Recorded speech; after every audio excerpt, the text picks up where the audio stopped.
tidak termasuk dalam peserta penerima manfaat program Kartu Prakerja.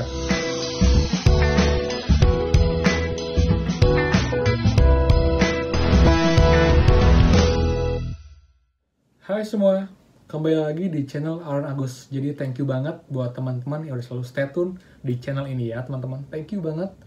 Dan buat teman-teman yang baru nonton video ini atau baru join, saya menginfokan channel ini adalah channel yang banyak sekali membahas tentang program Kartu Prakerja dan juga informasi penting lainnya teman-teman. Jadi buat teman-teman yang belum subscribe atau selama ini cuma baru nonton, silahkan dan please kalian subscribe karena kalian juga nggak akan rugi sama sekali teman-teman. Kalian akan terupdate seputar Kartu Prakerja dan juga info-info yang penting buat teman-teman. Dan teman-teman, pada video kali ini saya akan bahas mengenai bantuan insentif untuk pekerja yang gajinya itu di bawah 5 juta rupiah teman-teman.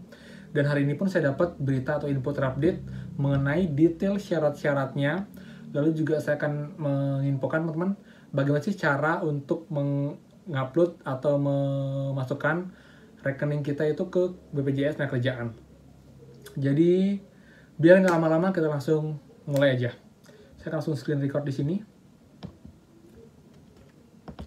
Ini teman-teman dari Liputan 6 ya. Jadi juga hari ini beritanya jam 9.30, hari ini tanggal 11 Agustus.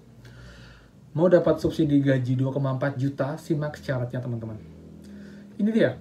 Pemerintah akan memberikan subsidi gaji untuk pekerja non-ASN atau aparatur sipil negara atau PNS dengan upah di bawah 5 juta. Setidaknya ada 15,7 juta pekerja yang ditargetkan akan menerima subsidi dari pemerintah ini. Jadi sebelumnya seingat saya ada 13 juta ya, sekarang sudah bertambah. Dan sebelumnya pun itu dananya 31 triliun dan sekarang pun sudah bertambah teman-teman. Dan subsidi gaji ini akan diberikan pada kuartal ketiga dan keempat dengan nilai setiap kuartal 1,2 juta per orang. Dengan begitu, secara total setiap karyawan akan mendapatkan 2,4 juta. Rencananya, program ini akan dimulai pada September 2020 mendatang dengan total anggaran mencapai 37,7 triliun. Wow, hebat ya, hampir 2 kali lipatnya dari prakerja. Di mana prakerja hanya 20 triliun teman-teman. Mekanisme penyaluran bantuan subsidi upah diberikan kepada peserta atau buruh dengan total 2,4 juta yang akan diberikan setiap 2 bulan sekali. Artinya satu kali pencairan pekerja akan menerima uang subsidi sebesar 1,2 juta. Berikutnya, data penerima bantuan subsidi ini diambil dari BPJS Tenagakerjaan dengan batas waktu pengambilan data sampai dengan 30 Juni 2020. Sehingga pekerja tidak perlu mendaftar secara mandiri, melainkan sudah otomatis tercatat secara kolektif oleh perusahaan tempat bekerja. Jadi, saya harus tegaskan bahwa kita nggak perlu datang ke kantor BPJS, kita kasih nomor rekening dan juga kartu kita, karena ini datanya langsung lewat sistem yang sudah terhubung sama perusahaan kita. Jadi perusahaan yang mengajukan teman-teman. Dari data peserta BPJS Tenagakerjaan itu telah dilakukan verifikasi dan validasi oleh BPJS Tenagakerjaan sesuai kriteria dan persyaratan yang ditentukan. Sehingga BPJS Tenagakerjaan bertanggung jawab mutlak mengenai kebenaran data penerima manfaat yang diberikan kepada pekerja atau buruh. Saat ini, data BPJS Tenagakerjaan dinilai paling akurat dan lengkap, sehingga akuntabel dan valid dipergunakan oleh pemerintah sebagai dasar pemberian bantuan subsidi secara cepat dan tepat sasaran. Untuk itu, IDA menyebutkan pekerja atau buruh yang mendapatkan insentif harus memenuhi seluruh persyaratan sebagai berikut. Syarat pertama adalah warga negara Indonesia yang dibuktikan dengan nomor induk kependudukan. Lalu yang kedua, terdaftar sebagai peserta jaminan sosial tenaga kerja yang masih aktif di BPJS Tenagakerjaan yang dibuktikan dengan nomor kartu pesertaan. Yang ketiga, peserta yang membayar iuran dengan besaran iuran yang dihitung berdasarkan upah di bawah 5 juta sesuai dengan upah yang dilaporkan kepada BPJS Tenagakerjaan. Yang keempat, pekerja atau buruh penerima upah. Yang kelima, memiliki rekening bank yang aktif. Yang keenam teman-teman, tidak termasuk dalam peserta penerima manfaat program Kartu Prakerja. 7. Peserta yang terdaftar sebagai peserta aktif di BPJS Tenagakerjaan sampai dengan bulan Juni 2020. Jadi nggak harus sampai September ya teman-teman. Jadi ini intinya sih sampai dengan 20. Jadi sini diinfokan sampai Juni 2020 teman-teman. Tapi saya nggak tahu mekanismenya seperti apa nantinya. Lalu proses penyaluran subsidi gaji ini nantinya disalurkan melalui oleh bank-bank BUMN yang terhimpun dalam Himpunan Bank Milik Negara atau Himbara. Ekspektasi publik sangat luar biasa karena program studi ini benar-benar harus benar-benar diterima oleh pekerja atau buruh yang memenuhi persyaratan dan dibayarkan pada nomor rekening atas nama peserta bantuan pemerintah subsidi upah. Oke, lanjut. Hingga saat ini tercatat 208.000 rekening pekerja siap transfer.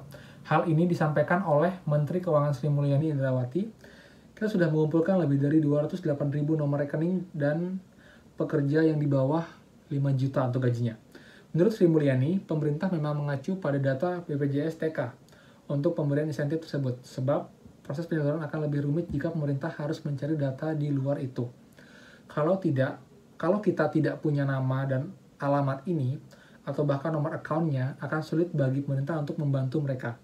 Nanti yang akan terjadi, pasti akan terjadi banyak sekali kekisruhan. Sebelumnya, Ketua Satgas Pemulihan Ekonomi Nasional, Budi Gunadi Sadikin, memaparkan, alasannya baru menurunkan insentif berupa subsidi gaji untuk pekerja penghasilan di bawah 5 juta per bulan, dikarenakan segmennya tersebut unik. Dari pemerintah melihat ada segmen yang kosong justru di segmen itu unik. Karena masih bekerja tapi tidak di PHK.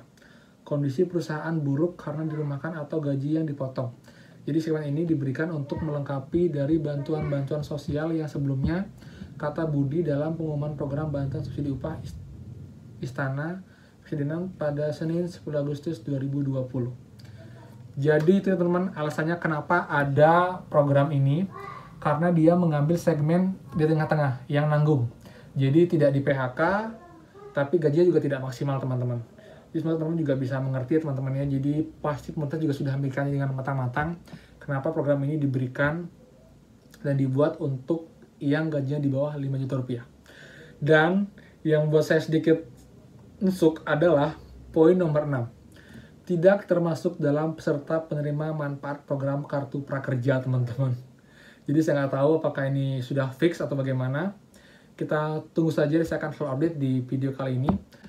Dan teman-teman, di next video, karena sudah cukup panjang videonya, di next video saya akan buatkan bagaimana sih cara upload rekening melalui SIP online yang langsung diterima oleh BPJS TK. Jadi kebetulan saya punya aksesnya, jadi saya akan berikan kayak screenshotnya, jadi langkahnya mungkin bisa membantu teman-teman atau mungkin HRD teman-teman yang masih bingung bagaimana caranya. Oke. Jadi itu dia teman-teman, jadi udah makin terang untuk program ini, jadi siapa sih yang dapat, lalu syaratnya seperti apa, dan kemudian kenapa program ini dibuat teman-teman. Jadi semoga video bermanfaat. Lalu untuk info prakerja sekilas aja, insentif keempat selama ini masih belum ada perubahan lagi teman-teman, saya masih nggak tahu kapan akan cair, tapi selalu update dan juga saya besok akan coba telepon CS prakerja lagi. Oke teman-teman, jadi thank you banget udah nonton sampai menit ini. Dan buat teman-teman yang belum subscribe, silahkan di subscribe ini, kalian nggak akan rugi sama sekali. Dan pastikan lonceng notifikasinya kalian nyalakan ya. Jadi kalian akan dapat info notifikasi jika ada upload terbaru dari channel ini. Jadi itu ya teman-teman. Kalau salah kata saya mohon maaf dan thank you banget. Sampai jumpa lagi di next video. Dadah.